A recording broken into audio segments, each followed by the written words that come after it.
The harsh summer sun beat down on the weathered porch of Juniper Palmer's small homestead as she struggled with the water bucket, her thin arms trembling with exertion. The weight of it, like the weight of her grief, seemed impossible to bear alone.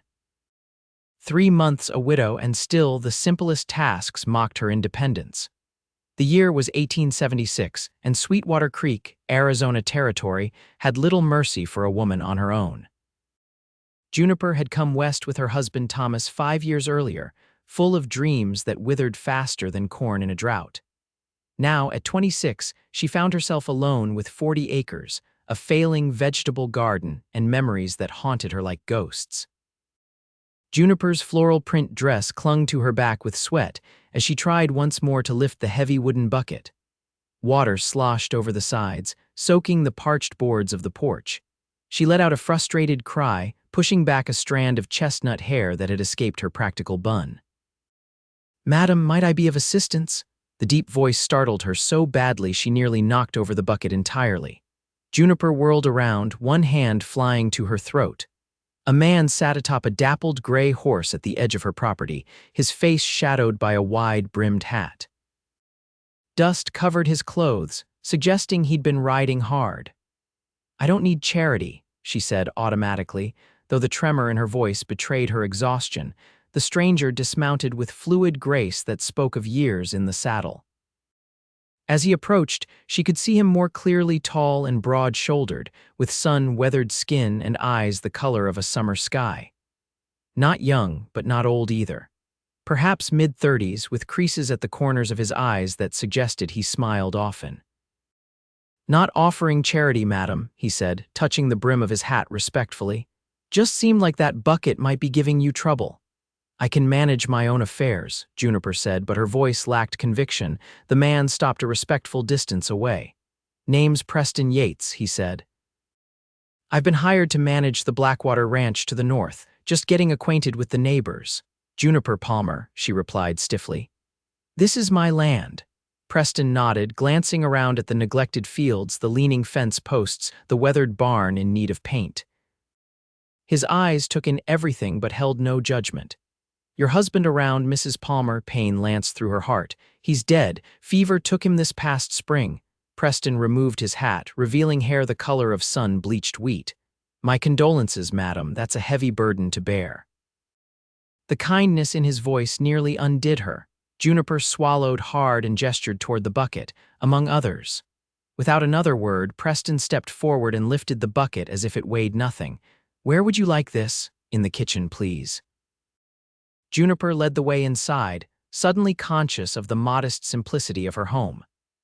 The cabin consisted of just 3 rooms, a main living area with a kitchen, her bedroom, and the small room that had been meant for children who never came. Preston set the bucket by the dry sink and looked around with appreciation. "Nice place you've got. Feels like a real home." "It was," Juniper said softly, then straightened her shoulders. "Thank you for your help, Mr. Yates. I won't keep you from your business." Preston settled his hat back on his head but made no move to leave. "Mrs. Palmer, I don't mean to pry, but running a homestead alone is mighty difficult. Do you have family nearby?" "No." The word fell like a stone between them. "My family's back in Ohio. Thomas's people never approved of me." Preston nodded thoughtfully. "Well, neighbors ought to look out for each other. If you need a hand with anything repairs, heavy lifting, I'd be happy to help when I can." Pride made Juniper want to refuse, but practicality won out. "I appreciate the offer," she said stiffly. "Good day, Mr. Yates." He tipped his hat and walked out, boots echoing on the wooden floor. Through the window, Juniper watched him mount his horse with practiced ease. As he rode away, something shifted inside her, the first crack in the wall of isolation she'd built since Thomas died. The next morning, Juniper awoke to the sound of hammering. She threw a shawl over her nightdress and rushed to the door, her heart pounding with alarm. Outside, Preston Yates was replacing the broken boards on her porch steps, a pile of fresh-cut lumber beside him. "Mr. Yates," she exclaimed. "What on earth are you doing?" He looked up, squinting against the morning sun. "Morning, Mrs. Palmer. Hope I didn't wake you too early. Noticed these steps were becoming a hazard." "I didn't ask for this," she said, clutching her shawl tighter. "No, you didn't," he resumed, hammering. But that bottom step had rot all through it. One bad step and you could break an ankle. Juniper stood speechless, torn between indignation and gratitude. Finally, she sighed. "At least let me make you some coffee." Preston's face broke into a smile that transformed his weathered features. "That would be mighty kind." Over coffee, Juniper learned that Preston had been a ranch hand most of his life, working his way up to foreman. The Blackwater Ranch had hired him to revitalize their failing operation.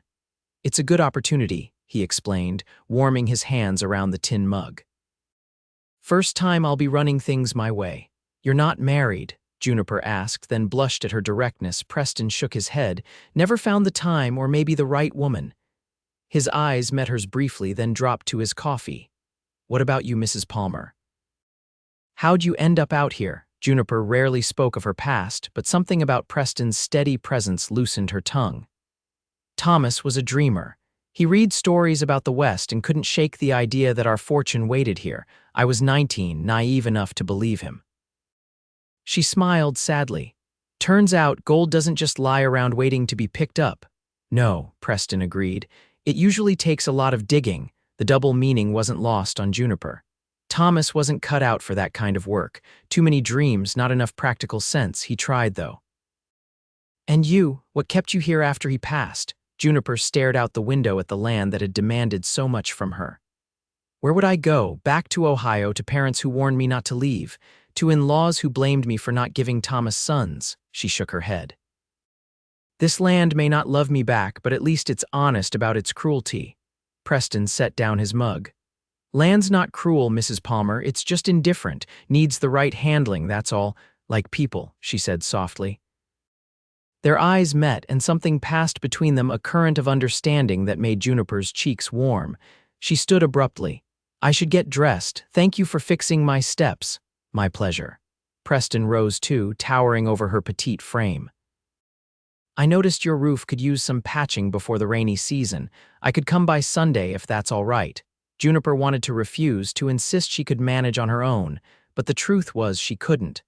"Sunday would be fine," she said. "I'll prepare a proper dinner to thank you." Preston's smile returned, crinkling the corners of his eyes. "I'll look forward to it." True to his word, Preston arrived early Sunday morning with tools and materials. Juniper watched from below as he moved confidently across her roof, replacing damaged shingles and sealing leaks. The day was unseasonably warm, and by noon, he had removed his shirt, revealing a torso hardened by years of physical labor. Juniper tried not to stare as she brought him water, but her eyes betrayed her. Preston caught her looking and grinned, causing her to spill some of the water. "Careful there, Mrs. Palmer," he said, climbing down the ladder. "Don't want you getting soaked on my account." His teasing tone made her flush, but she found herself smiling back. "It's Juniper," she said impulsively. "If you're going to keep showing up unannounced to fix things, you might as well use my given name." "Juniper," he repeated, as if tasting the word. "Like the tree, strong and resilient even in harsh conditions." "My mother claimed I was conceived under a juniper tree," she admitted, then covered her mouth, mortified by her candor. Preston laughed, a rich sound that seemed to vibrate through her. "Well, then it suits you perfectly."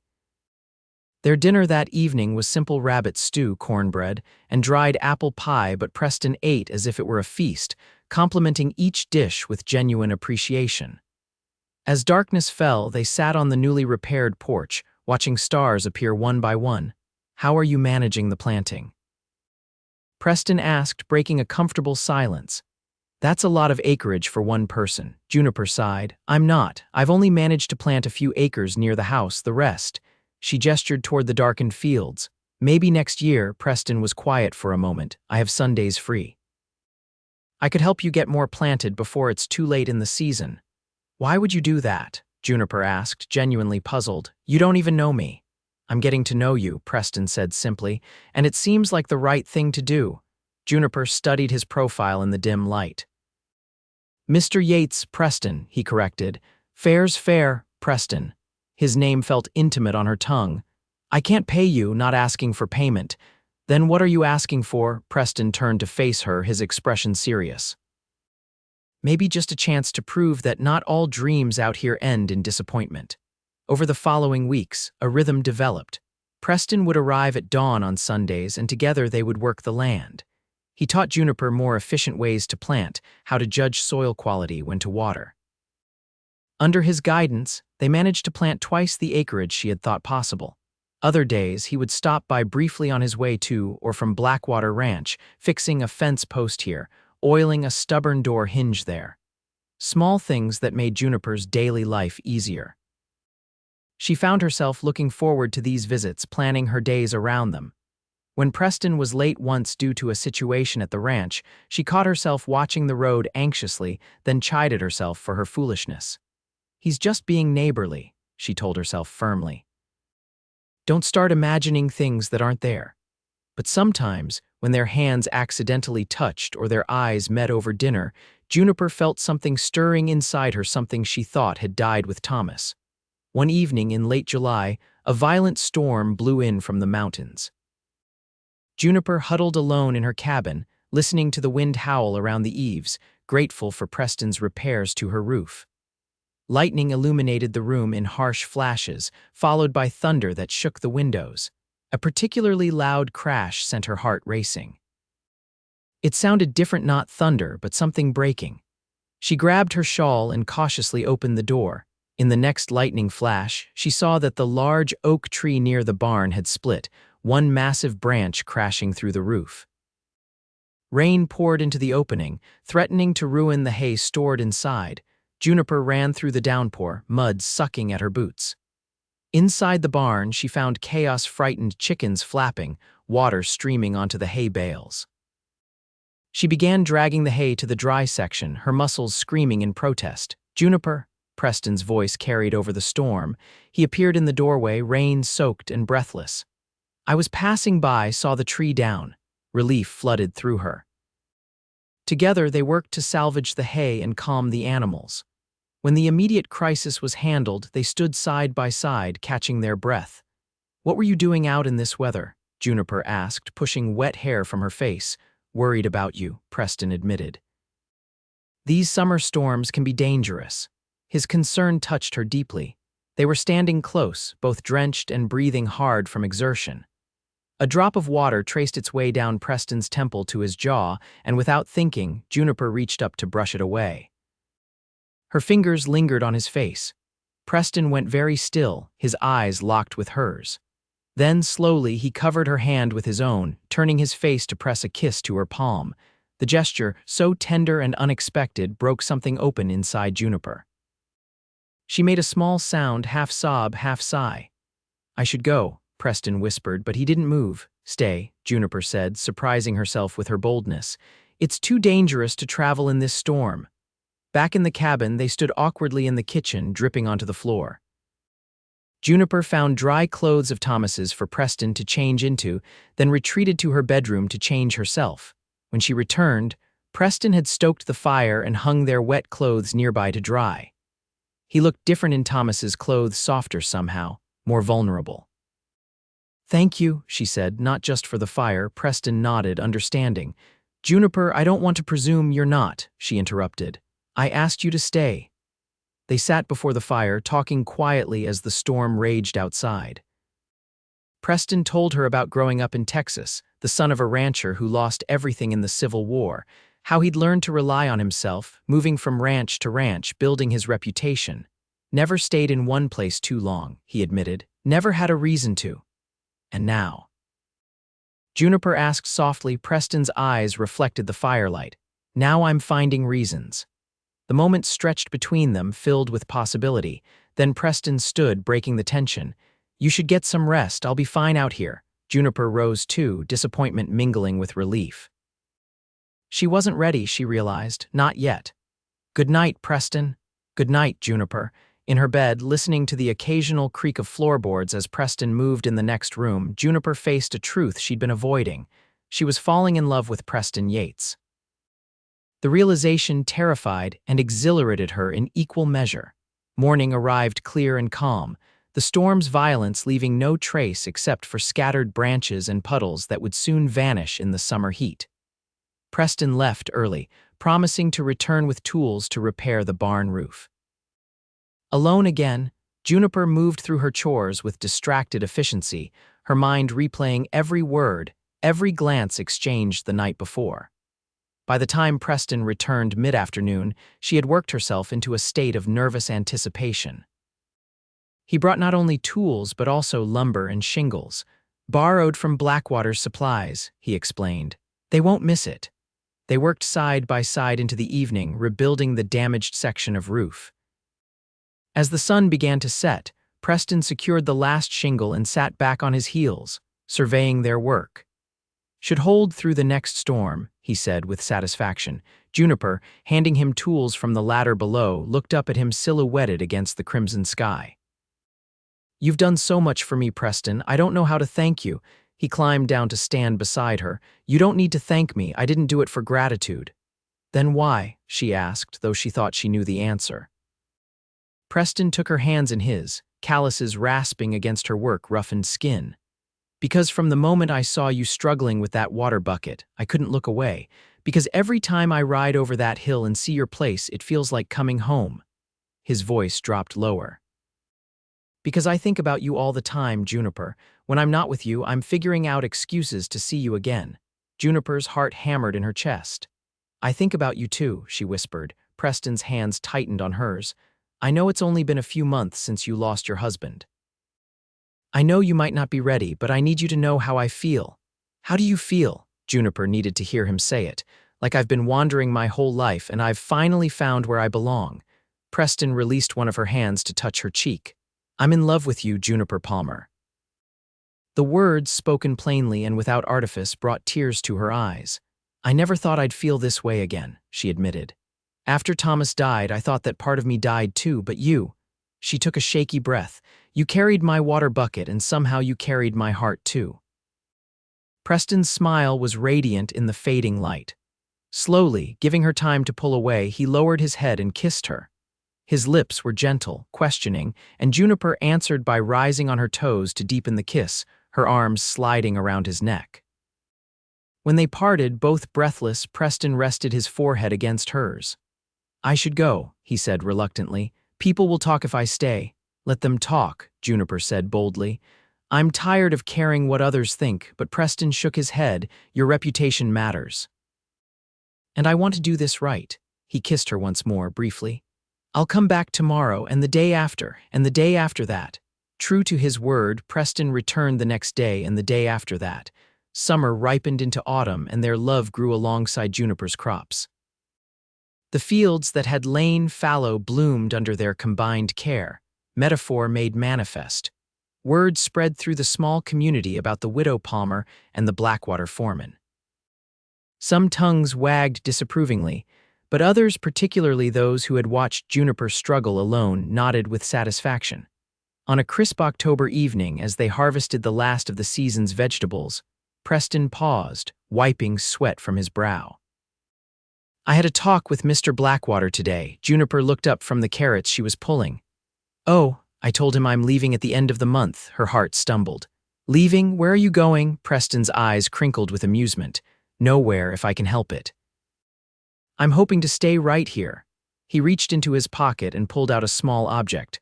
That is, if you'll have me. In his palm lay a simple gold band. Juniper's breath caught in her throat. It was my mother's, Preston explained. Been carrying it around for weeks, waiting for the right moment. He knelt in the dirt before her. Juniper Palmer, would you do me the honor of becoming my wife? Tears blurred Juniper's vision. Yes, she whispered, then louder, yes. Preston slipped the ring onto her finger, then stood and swept her into his arms, spinning her around until they both collapsed, laughing into the freshly turned earth. They were married 2 weeks later in the small church in Sweetwater Creek. The ceremony was simple, attended by Preston's new friends from Blackwater Ranch and a few neighbors who had warmed to Juniper since Preston came into her life. That night, as they lay entwined in what was now their bed, Juniper traced the lines of her husband's face in the moonlight. Happy. Preston asked, catching her hand and kissing her fingertips. More than I ever thought possible, she answered truthfully. When Thomas died, I thought my life was over. Now I realize it was just beginning. Preston pulled her closer. We'll build something good here, Juniper, something that lasts. Winter settled over the homestead, transforming the landscape with frost and occasional snow. Inside the cabin, warmth prevailed. Preston added a second room to the house, working through the coldest days with determined energy. They planned for spring planting, dreaming of expanding their crops, perhaps adding more livestock. In January, as they sat before the fire making plans, Juniper set aside her mending with a smile. "We might need to add another room to those plans." Preston looked up from his notebook. "Oh." "What for?" Juniper took his hand and placed it on her stomach. "For this." Understanding dawned slowly on Preston's face, followed by wonder and joy. "A baby, you're sure?" "As sure as I can be. Come summer, there will be 3 of us." Preston gathered her in his arms, his cheeks wet with unexpected tears. "Thank you," he whispered against her hair, "for everything." As spring returned to the land, Juniper blossomed alongside the new growth. Her body rounded with the promise of new life, and Preston watched over her with tender vigilance, insisting she rest while he took on the heavier work. "I'm pregnant, not fragile," she protested one afternoon as he shooed her from the field. "You're creating life," Preston countered, kissing her son's warm cheek. "Most important job there is." In late July, as the wheat ripened in the fields, Juniper's labor began. The midwife was summoned from town, and Preston paced outside the bedroom door, every cry from within cutting him to the quick. After hours that seemed endless, a new cry pierced the air, strong, indignant, alive. The midwife opened the door, her face tired but smiling. "You have a daughter, Mr. Yates, and your wife is doing just fine." Preston entered the room on unsteady legs. Juniper lay propped against pillows, her face flushed and damp with exertion, cradling a small bundle wrapped in a soft blanket. She looked up as he approached, her smile radiant despite her exhaustion. "Come meet your daughter," she said, shifting the blanket to reveal a tiny face, eyes squeezed shut, wisps of dark hair plastered to a perfect head. Preston sat carefully on the edge of the bed, overcome with emotion. "She's beautiful," he managed, voice rough. "Just like her mother." Juniper placed the baby in his arms. "I thought we might call her Hope, because that's what you gave me when I had none." Preston nodded, unable to speak as he cradled his daughter. Finally, he found his voice. "Hope Yates." Perfect for a new beginning. In the years that followed, the Yates homestead flourished. The fields that had once lain neglected now produced abundant crops. The barn was expanded to house more animals. The house grew too, with rooms added for Hope and the brother who joined her 2 years later, Thomas Preston Yates, named to honor both the past and the present. 5 years after that first encounter with the water bucket, Juniper stood on her porch in the golden light of a summer evening. In the yard, Preston was teaching 6-year-old Hope to throw a lasso, their laughter carrying on the warm breeze.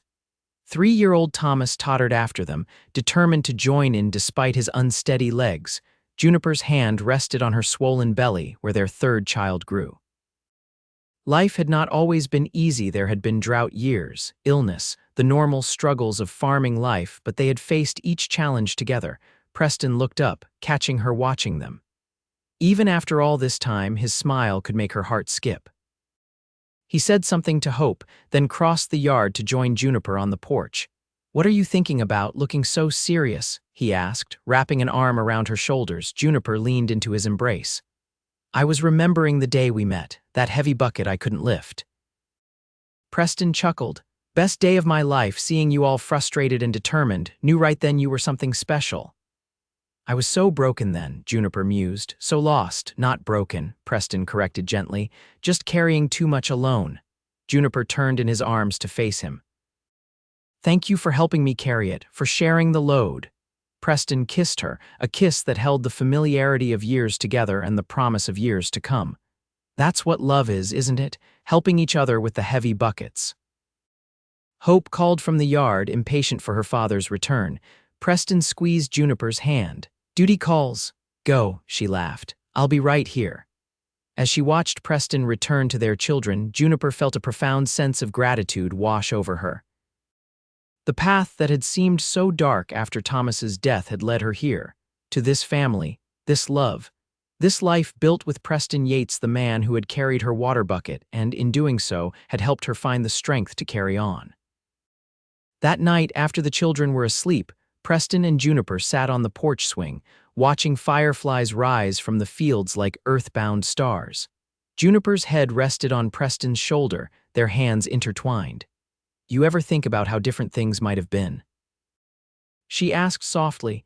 If you hadn't ridden by that day, Preston was quiet for a moment, considering. I believe we would have found each other somehow, he said finally. Some things are just meant to be like us, especially us. Preston kissed the top of her head. But I'm mighty glad I didn't have to wait any longer to find you. Inside the house, Hope called out in her sleep. Juniper started to rise, but Preston stopped her with a gentle hand. I'll go. She watched him disappear into the house, his steps sure in the familiar darkness. Soon she heard his deep voice, murmuring reassurance to their daughter. The sound of it, her husband comforting their child, filled Juniper with contentment. When Preston returned, Juniper had tilted her head back to study the stars. She okay? She asked without looking down. Just a dream. She's already back asleep. Preston settled beside her again. What are you looking at so intently up there? The stars my father taught me to navigate by, Juniper replied. When I was little, he said as long as I could see those stars, I'd never be truly lost. Preston followed her gaze upward. Wise man, your father. He would have liked you, Juniper said. He always said I needed someone steady, someone who wouldn't get swept away by dreams. I have dreams, Preston protested mildly. Juniper turned to smile at him. Yes, but yours have foundations. You build them brick by brick, not on shifting sand. Speaking of building, Preston said, I've been thinking about that east field. We could expand again next season, maybe try that new wheat variety from back east. Juniper laughed softly. Always planning, aren't you? Someone has to, Preston teased. You'd still be struggling with that water bucket if I hadn't come along. She swatted his arm playfully. I would have managed, eventually. I don't doubt it. Preston's tone grew serious. You're the strongest person I know, Juniper Yates. You were surviving on your own. I just helped make the load a little lighter. And made my heart a lot fuller, Juniper added, leaning up to kiss him. Their kiss deepened, still igniting the same spark after years together. When they parted, Preston stood and offered his hand. Come to bed, wife. Morning comes early. Inside their bedroom, with moonlight filtering through the curtains Juniper had sewn herself, they undressed each other with the unhurried familiarity of long-time lovers. Preston's hands, still strong and calloused from daily work, moved over her changed body with reverent appreciation. You're more beautiful now than the day I met you, he whispered, cradling her against him. Later, as they lay intertwined, Juniper drowsy and content in Preston's arms, she thought about the long journey that had brought them here. The grief that had nearly consumed her, the loneliness that had seemed unending, the heavy bucket she couldn't lift alone, all had led to this moment, this life, this love. I love you, Preston Yates, she murmured, already half asleep, his arms tightened around her. And I love you, Juniper Yates. Rest now, I've got you. As dawn broke the next morning, Juniper woke to find Preston already gone from their bed, his side still warm. She dressed quickly and found him in the kitchen, preparing breakfast while little Thomas helped by arranging biscuits on a plate with serious concentration. Hope's collecting eggs, Preston explained, pouring coffee into Juniper's favorite cup. She insisted on doing it herself, said she's old enough now, pride mingled with a touch of melancholy in Juniper's heart. She's growing up so fast, too fast, Preston agreed. Before we know it, she'll be bringing home suitors for us to scare away. You'll be terrible, Juniper laughed. Poor boys won't stand a chance. Good, Preston said firmly. No one's good enough for our girl. Hope burst through the door then, basket of eggs held carefully in both hands. I got 12, Papa, and I didn't break a single one. That's my girl, Preston praised, taking the basket from her. Careful and thorough, just like your mother. Breakfast was a joyful, noisy affair, with Hope chattering about the new foal in the barn, Thomas dropping more food than he ate, and Preston outlining the day's work ahead. Ordinary moments that Juniper knew were actually extraordinary, the simple miracle of family, of belonging, of love built day by day. After breakfast, as Preston prepared to head out to the fields with their hired hand, Miguel, he paused to kiss Juniper goodbye. Don't overdo it today, he reminded her, one hand resting protectively on her belly. Promise me, I promise, Juniper said, though they both knew she would work as hard as she felt able. Idleness had never suited her. Throughout the morning, Juniper supervised Hope's reading lessons and Thomas's play while preserving the season's first peaches. From the kitchen window, she could see Preston in the distance, his tall figure distinctive even from afar. The sight of him working their land, building their future, still filled her with wonder.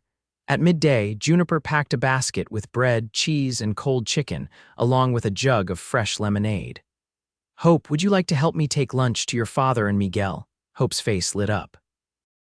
"Can I ride Daisy?" she asked, referring to the gentle mare Preston had given her for her 5th birthday. "If you stay right beside me," Juniper agreed. They made their way across the fields, Hope proudly mounted on Daisy, Juniper leading Thomas on her own horse. The summer sun was high and hot, but a pleasant breeze carried the scent of ripening wheat. Preston spotted them coming and straightened from his work, pushing back his hat to wipe his brow.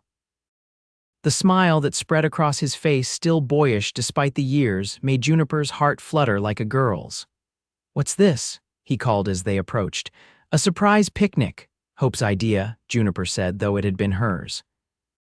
She enjoyed giving their daughter credit, loved seeing the pride in Hope's eyes when Preston praised her thoughtfulness. They spread a blanket under the shade of a lone cottonwood, the same tree where Preston had proposed years earlier. Miguel joined them briefly before tactfully finding work to do elsewhere, leaving the family to enjoy their meal together. As they ate, Preston entertained the children with stories of his cowboy days, tales that grew more outlandish with each telling. Hope listened wide-eyed while Thomas giggled at his father's animated gestures. "Did you really lasso a bear, Papa?" Hope asked skeptically. "Well, it might have been a very large dog," Preston admitted with a wink at Juniper. "Memory gets fuzzy after so many years." Juniper watched her family, memorizing every detail of the moment, the way the dappled sunlight played across Preston's tanned face, the sound of Thomas's belly laugh, the serious furrow of Hope's brow as she considered her father's stories. "What are you thinking?" Preston asked, catching her gaze. "That I'm the luckiest woman in Arizona territory," Juniper answered honestly. Preston's eyes softened. "Luck had nothing to do with it. You earned every bit of happiness, Juniper." That evening, after the children were asleep, Preston surprised Juniper by suggesting a walk. "Just to the ridge," he said, taking her hand. "The moon's almost full. It's beautiful out." They strolled together through the quiet fields, the night air cool against their skin. Crickets chirped in the tall grass, and somewhere in the distance, a coyote called to its pack. At the top of the ridge overlooking their property, Preston stopped. From this vantage point, they could see the entirety of what they had built together, the house with its new additions, the expanded barn, the fields stretching out in neat rows, the small orchard beginning to take shape. "Remember the first time we stood here?" Preston asked. "That Sunday when I came to help with the planting," Juniper nodded. "You told me the land wasn't cruel, just indifferent, that it needed the right handling." "And look at it now," Preston said with satisfaction, "producing, thriving." "Like us," Juniper said softly. Preston turned to face her, taking both her hands in his. "I have something for you, an anniversary gift." "Our anniversary isn't for another month," Juniper protested. "I couldn't wait." Preston reached into his pocket and pulled out a small pouch. "Close your eyes," Juniper complied, feeling him take her hand and slip something cool and smooth onto her wrist. "You can look now." She opened her eyes to find a delicate silver bracelet circling her wrist, simple but beautifully crafted.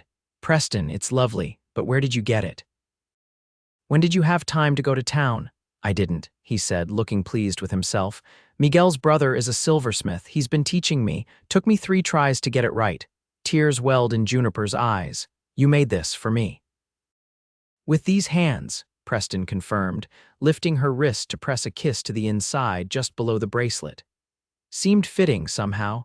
These hands have built our home, worked our land, held our children. Now they've made something just for you to remind you how precious you are to me." Juniper threw her arms around his neck, overcome with emotion. "I love it. I love you." Preston held her close, his strong arms encircling her expanded waistline. "When I rode up that day and saw you struggling with that bucket, I never imagined all this," he murmured against her hair. You've given me everything I never knew I wanted. We gave it to each other, Juniper corrected, drawing back to look into his eyes. That's the beauty of it, Preston. We built this life together, bucket by bucket. Preston laughed at her metaphor, then grew serious. I want you to know something, Juniper. Whatever happens, wherever life takes us from here, I will never regret that day, never regret choosing you, choosing us. Nor will I, Juniper promised, not for a single moment. They sealed the promise with a kiss, standing on the ridge overlooking the land that had once seemed so unyielding but now nurtured their dreams. Above them, stars wheeled in their ancient patterns, the same stars that had guided travelers for centuries, that had witnessed countless loves and losses, beginnings and endings. For Juniper and Preston Yates, those stars now shone on a life built from the simplest of beginnings, a heavy bucket, a helping hand, and the courage to believe in second chances. 3 months later, on a crisp autumn morning, Juniper gave birth to their third child, a daughter they named Sarah Grace. The delivery was easier than her previous ones, and by evening, Juniper sat propped in bed, nursing the infant while Preston brought Hope and Thomas in to meet their new sister. "She's so tiny," Hope whispered, her finger gently stroking the baby's cheek. "You were even smaller," Preston told her, his arm around her shoulders. "Tiny but mighty, just like your mother." Thomas, not quite understanding, patted the baby's head a bit too enthusiastically. "Baby," he announced proudly. "Gentle, son," Preston instructed, demonstrating a lighter touch. "She's brand new." As Juniper watched her family gathered around her, Preston's face alight with pride, Hope's curiosity, Thomas's innocent wonder, she felt a sense of completion. Their family circle had widened again, their love expanding to embrace this new life. That night, as Sarah slept in the cradle beside their bed, Juniper reached for Preston's hand in the darkness. "Thank you," she whispered. "For what?" he asked, his voice thick with emotion and fatigue. "For everything. For seeing me when I felt invisible, for believing in me when I'd lost faith, for giving me this family, this life." Preston's fingers tightened around hers. "No, Juniper, thank you for allowing me in, for trusting me with your heart, for making this wandering cowboy a home." In that moment, with their newborn daughter's gentle breathing filling the quiet room, Juniper knew with absolute certainty that the hardships of her past had led her exactly where she was meant to be, in the arms of the man who had once carried a heavy bucket, and in doing so, had helped her find the strength to carry on. And in the years that followed, as their children grew and their homestead prospered, Juniper would often think back to that sweltering summer day when a stranger on horseback had stopped to help a struggling widow. How the simple act of kindness had changed the course of her life. How love, like water from a well, could replenish even the most parched soul. The heavy bucket that had once symbolized all she couldn't manage alone now stood as a reminder of how far she had come and of the strong, gentle hands that had helped her carry the weight until she found her own strength again. And that, Juniper knew, was the truest kind of love.